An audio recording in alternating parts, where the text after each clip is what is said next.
Good evening, everybody. Welcome to this webinar. My name's William Harold from Cambridge Approaches. This presentation actually started as a kind of a rerun of the one we made to the Rail Minister on the 23rd of February. Cambridge Approaches and Cambed Railroad were supported at that time by the Campaign for the Protection of Rural England, the BCN Wildlife Trust, and the Cambridge Past, Present and Future Group. And the meeting was hosted by Anthony Brown. So what we were presenting about was what it says on here, asking for a fair consultation on a northern and indeed a southern approach to Cambridge. So what we're going to talk about tonight is a few introductions, then Sebastian Kindersley, somebody just joined there. Sebastian Kindersley from CBRR is going to talk about the northern approach. I'm going to talk about the southern approach. I'm then going to talk a little bit about a comparison between the two and some of the tables we've done. And then we have a few slides about the local impacts in the Caldecott and Caldecott Highfields area. And then we'll throw it open to questions at the end. So I'm joined this evening by David Revel, who's another retired engineer from Haslingfield, like myself. He's a chartered civil engineer with 15 years experience in the rail sector. We founded the Cambridge Approaches Action Group last summer, and we're seeking a fair consultation on a northern route into the city. Cambridge Approaches is now a brand name used by several village action groups south and west of Cambridge, notably the Eversdons and the Shelfords, but several others. We also have an oversight group of local councils from Camborne to Trumpington Residents Association, and we support the CBRR route, which you're about to hear about from Sebastian. So I'd like to, with that, just hand over to Sebastian Kindersley from CBRR, who I hope will introduce himself and the Northern Approach.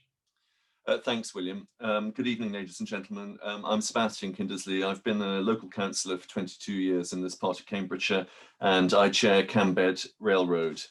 The key to our campaign, which you're going to hear about tonight, is this. It is simply to persuade East West Rail to assess a northern approach into Cambridge in parity with the southern approach. That is all. That is all we're asking. That's what our petition asks, now at over 10,500 signatories. That's what we've asked the minister to ensure happens, and that is what we are lobbying for. Next slide, please, William. Firstly, I would like to draw your attention, and the next one, to this map, which is the basis for the first consultation done by East West Rail in 2018-19. The coloured balloons that you can see were East West Rail's options. And you can also see an orange line that runs from approximately Bedford in the bottom left to Cambridge in the mid right. That is the A428, and the dotted section in the middle is the new duelling that will take place between Black Cat Roundabout and Caxton Gibbet. Running alongside that is the Cambed Railroad proposal, which is a train line running from a station at Bedford Wixons to St Neots, across to Camborne, up to Northstowe, and then entering Cambridge on the Kings Lynn line and dropping into Cambridge North. You can also see a small chord across Kilden's Common, which would allow onward travel to the East Coast, should that be what you want on your train journey. Next slide, please. So zooming in between St Neots and Cambridge, this is a very simplified map showing current and proposed settlements, drawn mostly from the call for sites for the next South Cambridgeshire District Council and Cambridge City Council joint local plan. Key to note here is the desire, at least by the development industry and landowners, to build along the A428 corridor, which you can see more or less the same as the Cambed Railroad line, which is shown here in black. So the development industry wants to build along the A428 corridor, and this will be a surprise to absolutely nobody, except it would seem East West Rail, because conversely, you can see the development vacuum along corridor E, which is shown as the big blue balloon. So railways are about as much about development as they are about getting people or freight from A to B, and that is something to bear in mind for the next slide, please, William. So this is a map from Cambridge County Council, and it shows the major employment sites across the Greater Cambridge area, which is effectively Cambridge City and South Cambridgeshire. So it's not unreasonable for us to ask why number 26, which you can see slightly solitary south of Cambridge, that is the biomedical campus. And it does rather beg the question why it gets privileged treatment in terms of railway access when you can see very considerably more employment across the north of the city of Cambridge.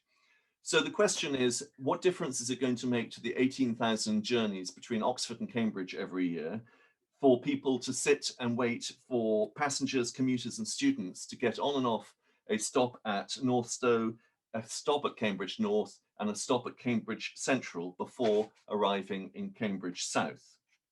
Next slide, please, William. So you can see very simplified map here, the candidate approaches. Both start at point A, which is the station slightly north of Camborne on the A428. And the green route, which is the Cambed Railroad route in the northern route, runs from Camborne to a new station at Oakington for Northstowe and then across to the King's Lynn line. The southern approach, favoured by East West Rail currently, runs south from Camborne through to the Royston line and then into Cambridge South. And both these endpoints end up at point B, which is Coldham's Common. And this is key for a couple of slides that you will see later. Next slide, please. So when Cambed Railroad produced our very first brochure all the way back in 2018, we described how our route through the Fen Edge from approximately Dry Drayton to approximately Milton would be delivered using trenching engineering. We even included a cross-section of how it would work in our brochure. At Cambed Railroad, we weren't actually inventing new ways of doing things. And in front of you, you can see some images showing trenching from across the world, where it is an accepted way of hiding trains, reducing visual blight, reducing noise, reducing pollution, and reducing community severance. So that is key from our perspective, whether the trains go north or south. So these images are from the Netherlands, where much of the Amsterdam-Brussels Eurostar route uses trenching across floodplains and, of course, often below sea level. The other image is from California, which is an award-winning scheme where trenching has been used. And of course, it also has to be ready for earthquakes. Next slide, please. This is a cross-section of how trenching works for those of you who are not familiar with it. Brian Bell and Barry Johnson, who are both distinguished civil engineers and whose extensive professional CVs you can see on the Cambed Railroad website, prepared this. And it shows the trench here set 6 meters below ground level. The lurid green is where the trains would run. Walls are constructed to be waterproof and they continue above ground level to provide floodproofing. Inverted siphons balance any floodwaters around the body of the trench. The key from your perspective and mine is that roads, footpaths, bridleways, and so on can continue uninterrupted across the top of the railway. So this is not rocket science. Next slide, please, William.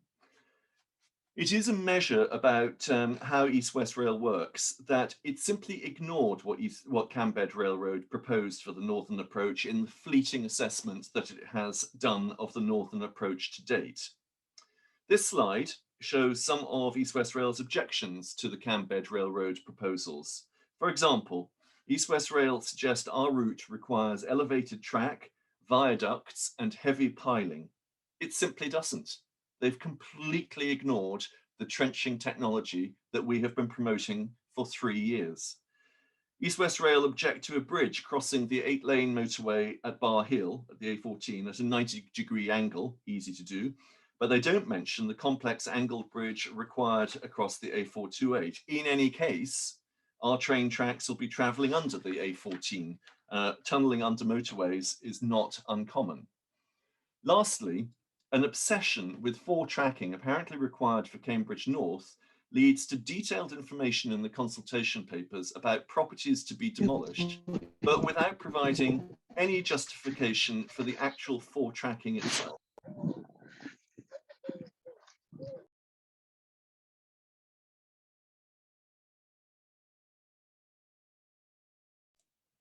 I don't know why I went mute, but I'm hoping that it wasn't 3 slides ago.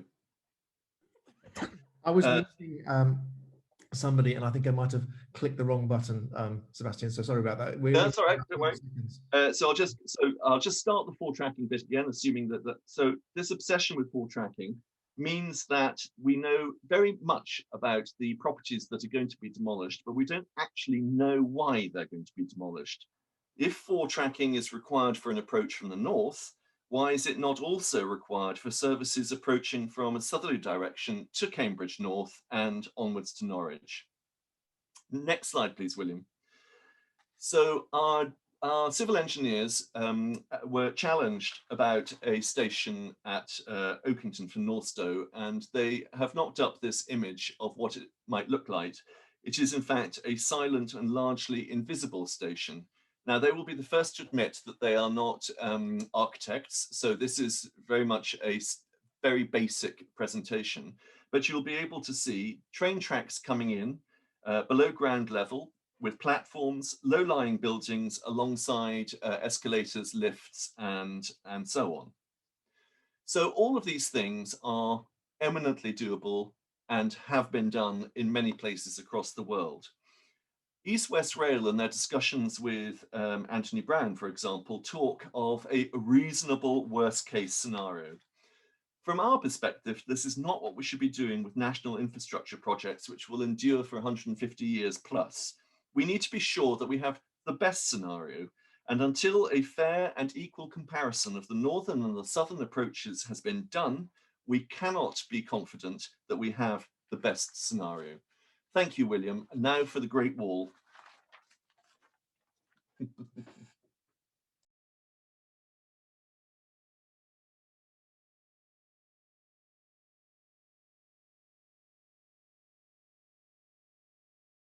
William, you've muted yourself. You'll have to start again. Sorry. Gotcha. Right. Can you hear me now? Yes. Excellent. So I'm going to talk about the southern approach.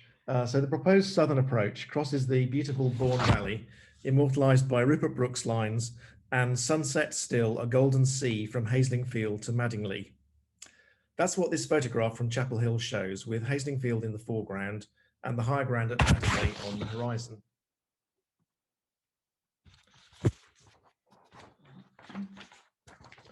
The 17.4 kilometre section of the line from Cambourne North to Hawkston Junction has to cross 2 rivers and 12 roads. The crossings need to be 10 metres above ground level, and the maximum gradient for the railway is 1 in 80. So you need an 800-metre ramp on each side to get across. There isn't enough room for all these ramps, and they merge into what we call the Great South Wall. This is a section drawing provided by East West Rail in their consultation, and you can see from the differences between the red line of the railway and the dotted green line of the local ground level, the height of the proposed embankments and viaducts, and indeed the depth of the proposed cuttings, especially through Chapel Hill and Money Hill. The chart shows less than half of the Great Wall and is the part from where it crosses the A603 between Little Eversden and Halton, through the Cam crossing, the A10 crossing, and the huge grade-separated junction at Harston, all the way down to the new Hawkston Junction at ground level. We compare it to the Great Wall of China based on height, width, and its ability to divide communities living on either side. Here is a profile of the whole 17.4 kilometre section. Much of the way, it's between 5 and 10 metres above ground level. So this vertical axis here is in 5-metre divisions. Highfields Caldecott, Little Eversden, Halton, Harston, and the approaches to Haslingfield get the full 10 metres. It passes very close to schools in Comberton, Haslingfield, Barrington, and Harston. Haslingfield and Barrington schools are somewhat protected by what I can only call the desecration of Chapel Hill. Thanks again to Brian Bell at CBRR. We have this schematic of what a 10-metre embankment would look like. Starting from the top, we have the 2 railway tracks on a 10-metre wide platform, hopefully with overhead line equipment for electricity supply. Then we're going to need acoustic barriers, and the height of a train is around 4 metres. The sides of the embankment are usually at a slope of 1 in 3, so too steep to farm afterwards. Perhaps we'll get some trees over time. Then there are security fences on either side and culverts to allow people and animals to get through. This section is 70 metres wide. Assuming the footpaths are restored, how do we feel about school children walking through these culverts on their way to, for example, Comberton Village College on a dark December afternoon? Since we're on clay for much of the way, Brian has added settlement reducing piles underneath it all, and you can see those in the diagram. In terms of land take, we calculate, allowing for viaducts, which are narrower, and the height profile, that there will be around 206 acres of land lost directly. But of course, there are knock-ons for the farmland in terms of small fields that become inaccessible and crop damage from vermin on the line that cannot be controlled. Just one farmer near Harlton has estimated that they will lose about 45 acres. It's much easier to add crossings over a trench than through an embankment. So some issues with the southern approach. This time it's Cambridge approach is raising the issues because there are very few issues raised in the consultation documents with the southern approach. We've talked about the Great Wall from Cambourne to Hawkston Junction, its embankments and viaducts, and the Chapel Hill cutting. The southern route does not directly serve the Science Park or Stansted Airport. These are direct counters to East West Rail's concerns about the biomedical campus and Norwich. But either way, you have to traverse Cambridge or half of Cambridge twice, and turning round passenger trains only adds a minute to the stop. This should not be a deciding factor. But the southern route forces freight traffic through Cambridge. Whatever the freight and passenger forecasts now, the important point is that the line is freight capable and it will be here for 100 years or more. Very little freight goes through Cambridge at the moment. The southern route misses out on an opportunity for the low-cost, low-impact freight bypass available with the northern route, and I'm going to talk a bit about that in a later slide. East West Rail are confident that they can mitigate the impact on the Barbastell bats at Wimpole Everston Woods, one of only 6 protected maternity roosts in the UK, but they've given no evidence for this. Freedom of information requests for correspondence between Natural England, who police this thing, and East West Rail are being held up.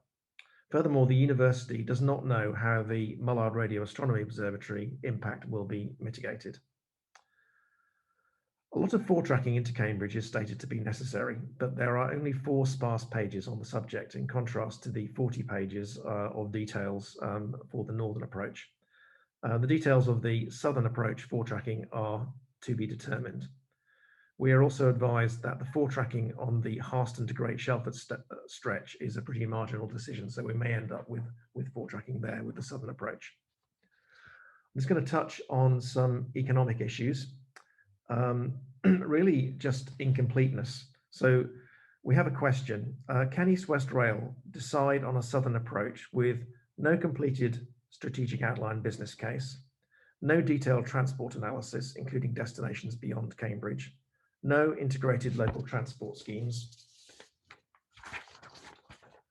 no clarity on freight traffic or the route past and east of Cambridge, no integration with any housing or economic plan, no detailed environmental assessment of routes north and south.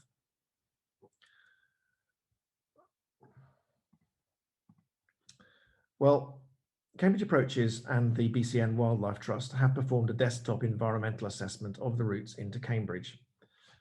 We compared 2 candidate approaches between points marked A and B, a representative southern option E route that turned out to be very close to the one actually proposed by East West Rail, and the CBRR route in green. The point B here is on Coldham's Common, and it's the point where the approaches come together for freight traffic on its way to Felixstowe. So we think that is a good comparison point. So we measured the comparative impact on residential communities in 3 different ways. Firstly, the number of villages without a station within 500 meters of the line. There were only 2 such villages on the CBRR route, while there are 5 times as many on the southern route. Secondly, we measured the route length in residential parts of Cambridge. From the north, it's mostly science parks and industrial.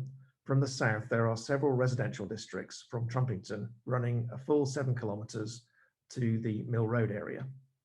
Thirdly, we counted the actual number of homes within 200 metres of the track to find that there were more than 7 times as many with the southern route. That's 7 times more people exposed to noise, vibration, diesel air pollution, and potentially freight trains at night. The story with protected sites is similar, and you can see the numbers we've taken from the Wildlife Trust study here. They again show a significantly greater impact with the southern approach for triple SIs, county and wildlife trust sites, and indeed ancient monuments. In addition, in contrast to the southern route, the CBRR route crosses only 1/3 as many A and B roads, should need far less four-tracking, has no river crossings, and requires no significant cuttings. So a Great Wall or an invisible silent trench. Here is a rough scale drawing for a 6-metre deep trench as presented by Sebastian, and this time only an 8-metre high embankment. Looking at the table, East West Rail's noise mitigation policy is absolutely right. It's better to build railways low in the landscape. It also reduces the visual impact and the earth movements and the land take. We are advised that wildlife struggles with high barriers. Finally, we expect the maintenance requirements for the trench will be lower. I said I'd come back to the freight issue. So this is about reducing freight impact on communities. So this map expands the routes out to the east of Cambridge and shows how the impact of freight on communities could be reduced.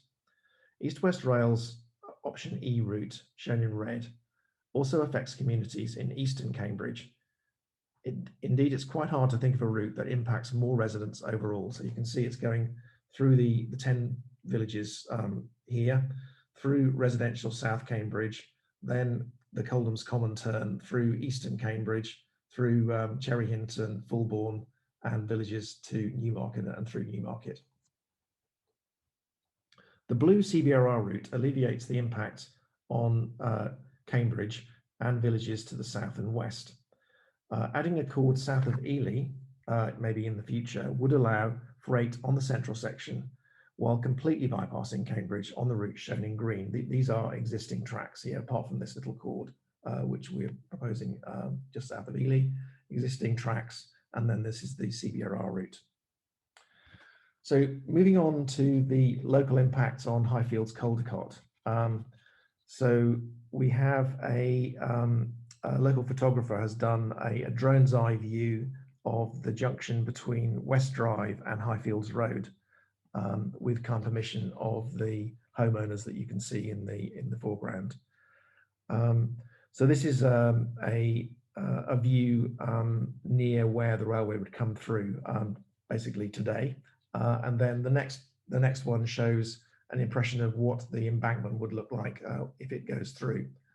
So this is now the same scene, but with a railway embankment going across. Of course, there would be some sort of tunnel underneath for the road, but that gives you an idea of how close it would be to that part of Caldecott Highfields.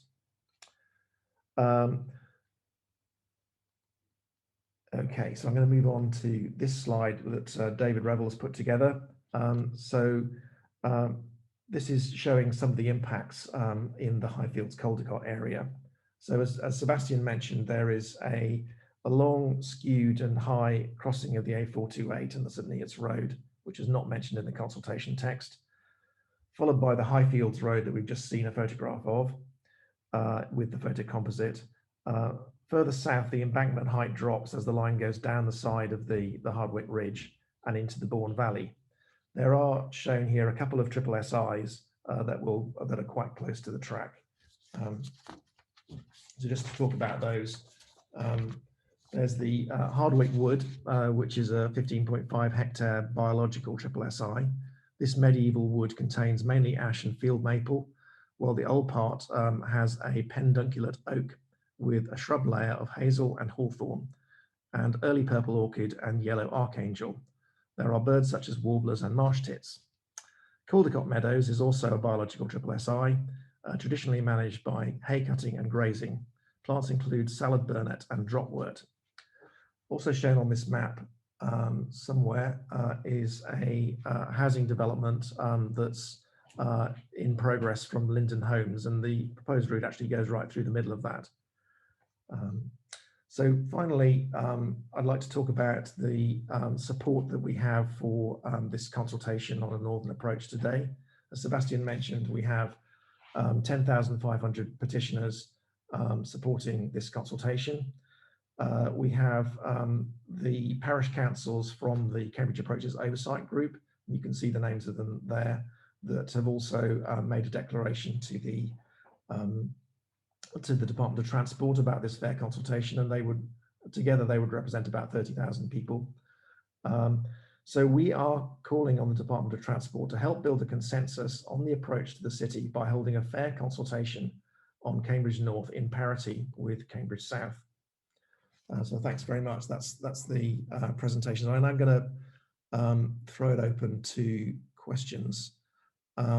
So do we have any questions this evening? Perhaps you can put them in the chat if you do. I'm looking for the chat screen here. What have I done?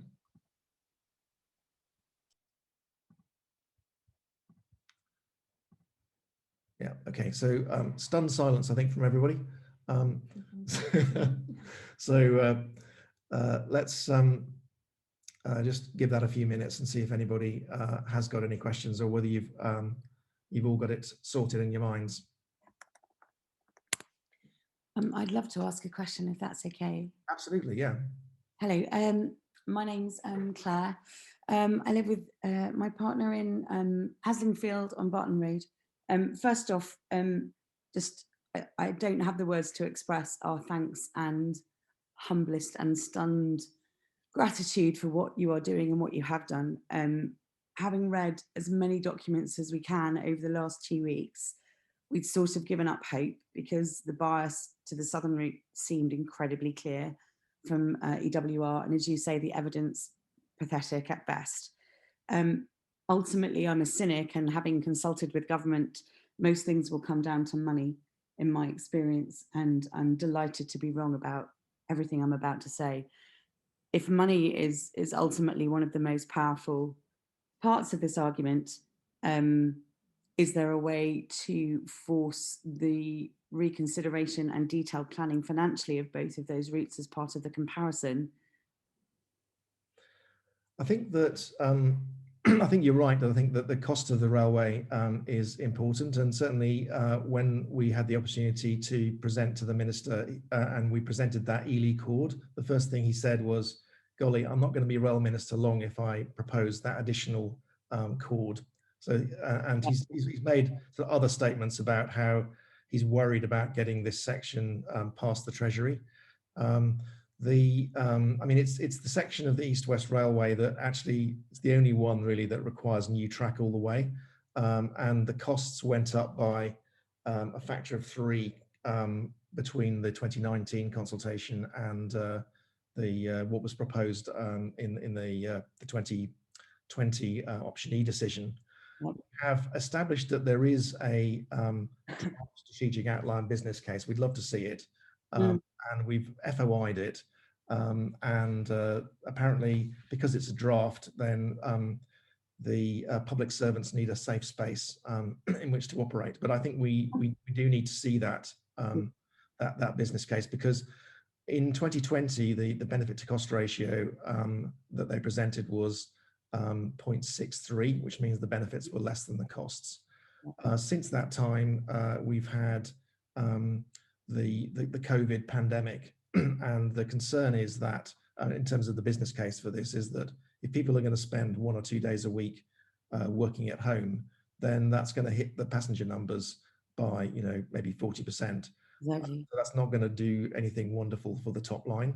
So I think that we should be, conversely, I think one of the things that can happen here is that we get something that's the cheapest possible solution but is actually not very good for the area. So, you know, there's no electrification, and all the kind of the mitigations are postponed or kicked into the long grass, then we could end up with a cheap and cheerful solution. But I think you're definitely right. We should be asking questions about this. How do we go about interrogating that? In my experience, if I'm really honest, I've seen it before on major infrastructure projects. If a preferred route is preferred, or a preferred option or supplier is preferred, the business case and costings of a project can be orientated, let me say, let me put it that way.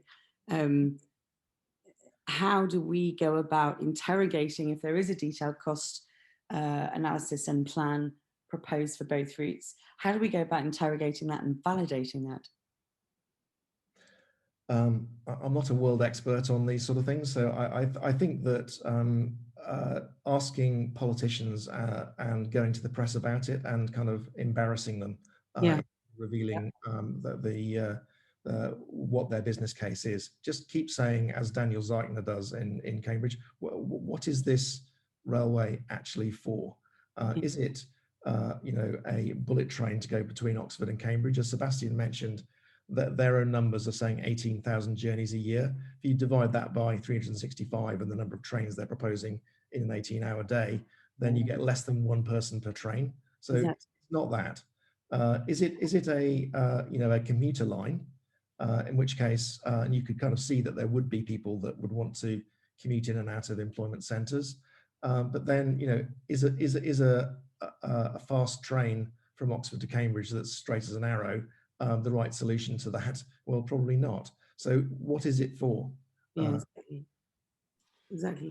If I can jump in there, I think don't lose heart is what I would say. We have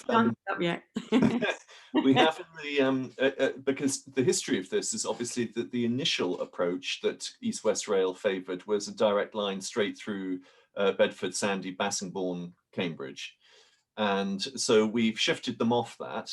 Then they had this idea that the station at Camborne should in fact be in Caxton, and we've shifted them off that as well.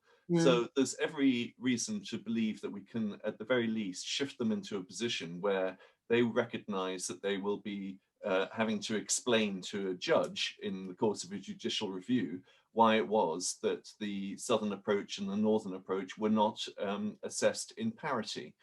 And the great advantage about our campaign is that to a lesser or greater extent, we know what we're up to.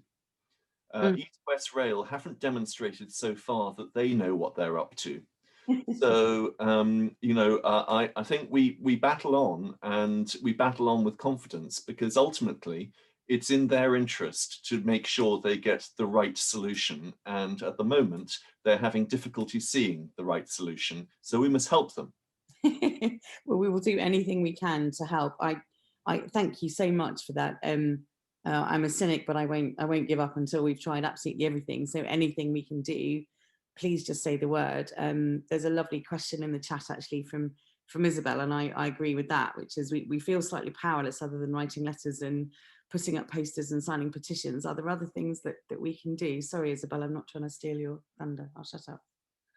Okay, no, thank you, Angela. I think writing to politicians is something everyone can do, and there's quite a lot of suggestions about who to write to on the Cambridge Approaches website under, I think, Support Us. I think I'm just looking at the chat, Sebastian. We've got Helen. Can we have Helen Osborne? Can we have a copy of the embankment picture? I assume you mean do you mean the diagram, or do you mean the composite? Helen, are you on? Yeah, it's actually the composite of the top end of Highfields Caldecott, please. Yeah, what I'll do is I'll put it on the Cambridge Approaches website. There's a post called The Great Wall Part 2. I think I'll add it to there tomorrow, so you'll be able to download it. That's lovely. Thank you very much. So Chet Babler, are you on? I think there's a question there. Not clear to me what's been concluded on the plan of record in terms of the southern route. and if there's a legal route to force consideration of an alternative. Chet, are you on, or we can just Yeah, can you hear me? Yeah, absolutely, yeah. Yeah, so firstly, thanks to both of you. That was a really excellent presentation. Echo the comments from the other folks. Where are we in terms of this east-west rule route, in terms of what has been concluded? I'm not quite sure where we're at in the process. My understanding is that we are at the second non-statutory consultation stage, and they have proposed a number of routes, but as they come into Cambridge, it really comes down to two possibilities. So there's the one north of Camborne that is the one that we described, and it comes across Highfields Caldecott. And there's another one, and that's got a Camborne North station. There's another one that they don't prefer, which is actually inside the previous option E area, and that's got a station south of Camborne. And the next step is when the consultation closes, they will consider the input, and we encourage everyone to put in some input, particularly to question 1, which is around, do you agree that a northern route is should not be preferred, and there's also there will be questions about the local impact later on in the consultation form. So that closes. They then go away, and then they issue a decision on what their preferred route, what their chosen route alignment is.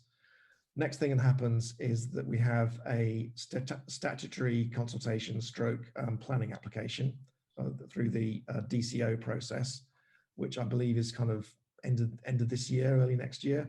If that gets through, then they're into starting to build the thing, commencing in 2025, and then would be built and with a view to opening it in about 2030. So that's my understanding of the process. Okay, thank you. And to my point around, is there a way to legally force consideration of alternatives? Obviously, the resident action groups and things are great, and petitions, but is there a legal mechanism to say you haven't considered this properly? Yeah, so there is something called judicial review, and Cambridge Approaches have actually fundraised for a judicial review, and we have a legal team that's looking at that. I think we've raised over £100,000 in case we need to do that.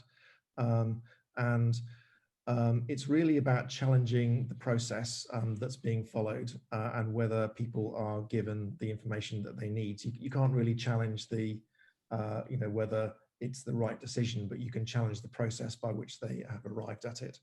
And so that is something that is being actively looked at by the legal team that we have. Okay. It's about 5 to 10 people. We've got, I think you can see on the Cambridge Approaches website, we're lucky to have Professor Feldman, who is a public law professor on the team.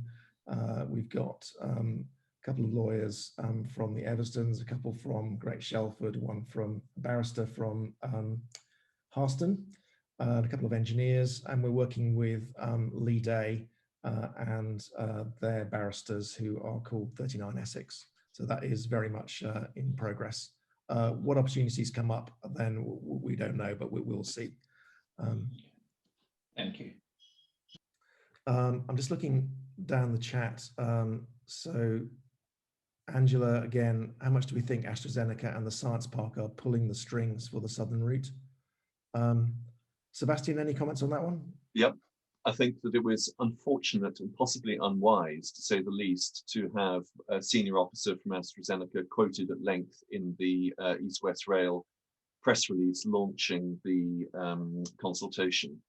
I think that AstraZeneca is something that we haven't perhaps focused on as much as we ought to have done from the perspective of this. Politicians really don't like bad news. But they don't like bad news nearly as much as as companies dislike bad news and bad reputations. So it looks to me that we might need to, all of us, invest £41 in buying a tenth of a share in AstraZeneca in order to ask questions about, what exactly is their problem with coming in from the north? Why is it that someone coming from Oxford has to go directly to the biomedical campus, and so on and so forth? I think they'll probably back away from it very quickly. And it's going to be in their interests to have a much wider range of development for people who are going to end up working on the campus. They aren't all professors at £160,000 a year. Some of them are cleaners and lab techs and starters and there's a lot of people who are going to need to access good public transport and high quality, affordable housing, which hopefully will be found in places like Northstowe, Waterbeach, Newtown, and Camborne, all linked with to their work with a train line. Just to add on AstraZeneca, the guy that did the press release at the start of the consultation is called, I think, Andy Williams, and he has put out his email address to people. So if you want to write into him and express your view on the Southern approach, then that's possible. I mean, if you email into info@Cambridge Approaches, we can give you his email address. So if you want to write to him, that would be a good thing to do. So Isabel Humphrey, can we talk about electrification and what can we do apart from signing petitions? So in terms of beyond signing petitions, then I think that it's writing to politicians. So if you look at the Support Us page on the Cambridge Approaches website, there's some suggestions about who to write to and maybe what to say as well. On electrification, Sebastian, do you want to talk about electrification? Or yeah, so by 2050 we are supposed to have decarbonized our economy, and this train line is going to start running in 2030 if all goes well, which I doubt. And this is electrification. This is on electrification. So so the issue then is, as we've discussed with Anthony Brown, and I think he has raised this with the Minister and in Parliament, is how can we possibly build a railway that is going to be using diesel trains that starts 20 years before we are supposed to be carbon neutral? And it's a nonsense, and he agrees it's a nonsense, and I think probably the Minister agrees that it's a nonsense. So they will have to either come up with a new technology like hydrogen, which I don't think they have enough time or capacity for, or they will have to electrify it. And from our perspective, a benefit of electrification is, aside from the environmental benefit, is that it makes it much more expensive. And if it makes it much more expensive, it means the cost-benefit ratio, the calculation, gets much worse. So, they've already put a line through the Oxford-Cambridge Expressway it was this year, wasn't it? Will the Chancellor saying, "Are you kidding me?" That is just throwing money into a pit in the ground. I'm not signing that off. Yeah, so we don't want the cheapest, most cheerful railway just because that's the one they can get sign off for. So I think that, as Sebastian says, part of the electrification or non-electrification is cutting capital cost up front. What do we got? Nick Russell. Nick, do you want to talk about freight, or are you on? Or is that just a statement? Well, we all know that the whole thing is to go from Felixstowe to the Midlands, taking freight. And this over the next 100 years is important. We must get lorries off the road. But somehow the East West Rail don't acknowledge this. And it's very important for Newmarket and all the places between there and central Cambridge know about this and start writing and moaning and making a fuss. And the minor point, I've got this terrifying situation where on Thursday, for the first time in 55 years, I'm not going to be able to vote for somebody with the word Liberal on their ticket, because I gather that the Liberal candidate from my area quite likes the Southern route. Maybe you should give us a list of people to whom we should be supporting, because it really will make me go purple to have to vote for somebody who does. I'm not old enough for Tories. I'm only 78. I think the Tories did actually. The county councillors put round a leaflet to the candidates that was against the southern route, wasn't it? I think the Liberals have yet to pronounce on what their preference is. So yeah. So well, some of the Liberals are yet to Liberals, pronounce. yeah. This Liberal's very clear about what it's after. Yeah. I think also, to be fair, I think some of the local Liberals are as well in our ward. Julie Little talking about Linden Homes. Julie, do you want to talk about that? She says, are Linden Homes at Caldecott building their houses to accommodate the proposed line running through the middle of the development? I think there's about 10 homes planned that the line goes through. I don't know any more about it than that. I kind of assume that given they haven't been built, then if this line is confirmed, then they won't be built. But I don't know any more than you do. I think they're on site at the moment, and I would have. My guess is that it came as a horrific surprise to Linden Homes. Yeah. Because I'm not sure who wants to buy a house, even, no matter how lovely and new and shiny it is, if there's a whopping great train line coming through just meters away. Yes, I imagine they're commercially a bit in trouble. So yeah, they are actively building right now. Oh, they are. Okay. Yeah. Right. Well, I guess they're going to. It's difficult to know what to do for them, isn't it? Because this hasn't been confirmed yet, but it's just a preferred route. So, what do you do? It just seems a crazy scenario. Yeah. Absolutely. I think it's about the only gap. The one they found, if you're going to come south round about this distance along, it seems to be about the only gap that doesn't go through the middle of a village. But clearly, it is affecting this site as well.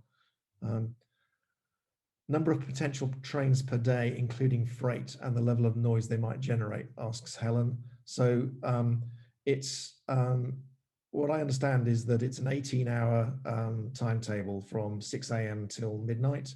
And initially they are proposing 4, I think 3 carriage trains per hour each way.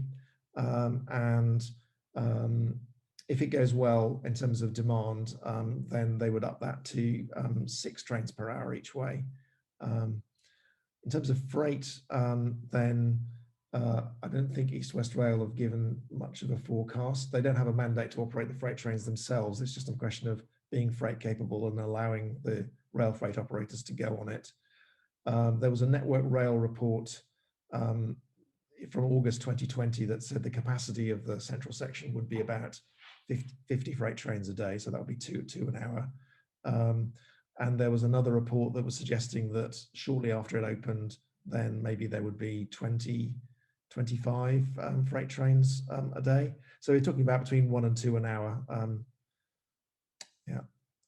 And even if the passenger line were electrified, that doesn't mean to say that the freight trains would be electrified. That's a kind of a separate decision.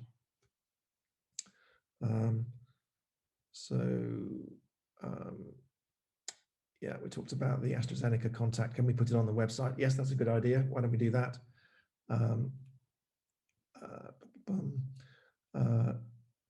Can we put our slides on the website? What we'll do is we will put the presentation, because I'm recording the presentation, we'll put that on the website. I'll have a think about putting the slides up there as well. So yeah, good suggestion. So Isabel, about the Lib Dem mayoral candidate. So Isabel, do you want to talk about that? Well, it was just to say that I've been, as you suggested, writing to politicians pretty feverishly. And I don't know if the previous speaker was referring to their county or local Lib Dem, but the Lib Dem mayoral candidate has said to me, as has the Tory mayoral candidate, that neither of them have been quoted as supporting the southern route. So I did press them on that issue for some time. While I'm speaking, I just had 2 things I wanted to say. One is in the chat. You know, is there more that the environmental bodies could do? Because you mentioned the bats. I live in Little Evanston, but there was a report from the Wildlife Trusts which sort of had similar statistics to your presentation about the sheer number of protected or natural sites that would be ruined. And I just wondered if there was more that they could do to throw some weight behind it. And my second question was going back to your point about the judicial review. You mentioned the consultation will ask, I'm paraphrasing, but I think you said something along the lines, one of the consultation questions is, do you agree that the northern route should not be considered any further? If everyone responding said no to that question, would they have to consider the northern route? So they were the two things in my mind. On the second one, I think that it's not a. I'm advised it's not an election. It's not like a poll. So they don't have to go with the majority.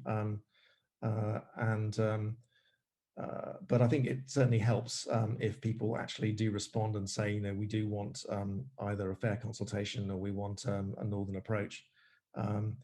So having said that, they did do that a lot last time, and that was pretty much ignored. So in the last consultation, in terms of the mayoral candidates, there was a kind of hustings that Evanston's Parish Council held. When was that? It was maybe 2 or 3 weeks ago. I remember the Labour candidate expressed a preference for the northern approach. So it's new to me that the Lib Dem one has come out against the southern approach, and the James Palmer, I think he said he initially voted for the option A, which was the one that went sort of south through Bassingbourn. I don't want to speak for these people, but that was kind of pretty much what was said at the hustings. Thank you. And on the environmental point, is there anything? I mean, I'm a member of the Wildlife Trusts and various other organisations. I just wonder whether I can sort of, whether things can be done to get more from the environmental angle. Well, the guy is Martin Baker, and he is pretty passionate about the northern approach, and he's got a couple of blog posts out on their site, one very recently and one earlier in the year. He also did this comparison. So I think writing to him would be a good thing. We are also getting a study done by a chap called Kevin Hand, who is just starting this week on to get a view on the comparison of the impact on the northern and the southern approach. He's a chap that has been involved in the HS2 issues, so we're hoping we'll get something authoritative from him, and we will, if we get something, we'll put that on the website. CPRE, Alan James is very pro the northern approach, and so I'm sure he'd be happy to talk. He's got some interesting arguments about why the northern approach is better, and there's some of his materials actually in the farmland post on the Cambridge Approaches website. He's thinking about sea level rises and how that would impact low-lying farmland in the fens. So he's saying that by 2100, it's quite likely that we will have sea level flooding events in the fens, and a single seawater flooding event in 1949 caused the farmland to be out of production for, I think, 8 to 10 years because of something in the seawater, some nematode. And so, if you've got a choice of, are you going to lose farmland to the north or are you going to lose farmland to the south, then farmland on the high ground is perhaps more precious. And he's thinking about food security for this country and the wheat production that there is. 50% of the wheat production is within 50 miles of Cambridge, something like that. And of course, the other point that comes out of CBRR is that if you've got a trenching technology to the north, you lose very little farmland directly because it's only 9 meters wide or something. And crossing it is quite easy, so you're less likely to have fields that go out of production. But I think CPRE are good people to talk to. and Martin Baker at the Wildlife Trust. Sebastian, anything else that on the Well, I think I need to say that we've had huge support actually the whole way through from Wildlife Trust, CPRE, Cambridge Past, Present and Future, who asked their members to sign our petition way back in the day through their newsletter, and the National Trust, because obviously initially Wimpole Estate was at risk. So if you are, I think, watching and you're connected with a charity that has an interest in this sort of thing, you know, then please do lobby them to get involved, because we may not be necessarily aware of other charities and other organisations. I mean, we are thinking about, you know, how do we get East West Rail to accept the principle of electrification? Do we write to Greta asking her to intervene? So there are all these kind of things that we're looking at, if you see what I mean. I know that's a bit facetious, but that sort of thing is. So any bright ideas will be very welcomed. Absolutely. I think that the other thing on the environmental organisations is that the issue of the Barbastell bat special area of conservation, that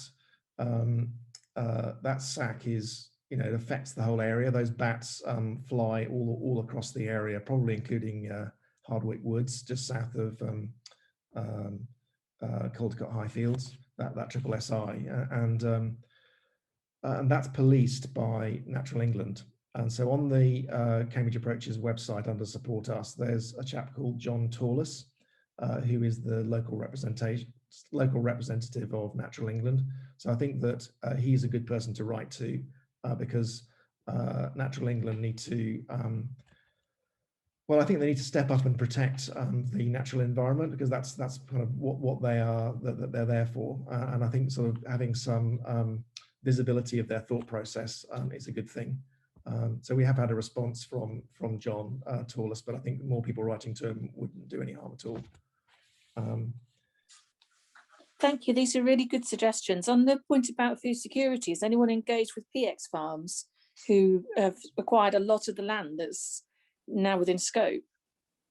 No, I mean, the thing that we are doing, there's a lady called Sharon who's in our environmental group. She's written to several local farmers, and they're doing an estimate of, rather like the one I mentioned in Harleton, where, you know, how much land would you actually lose, apart from just the stuff that goes under the embankment. So I think she's pulling together, I think, 6 or 7 different estimates from different farms.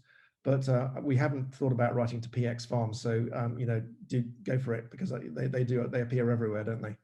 There may be a slight conflict of interest with the PECs, in that obviously the northern route would separate Scotland Farm from Dry Drayton itself, and obviously that would be running through their land there.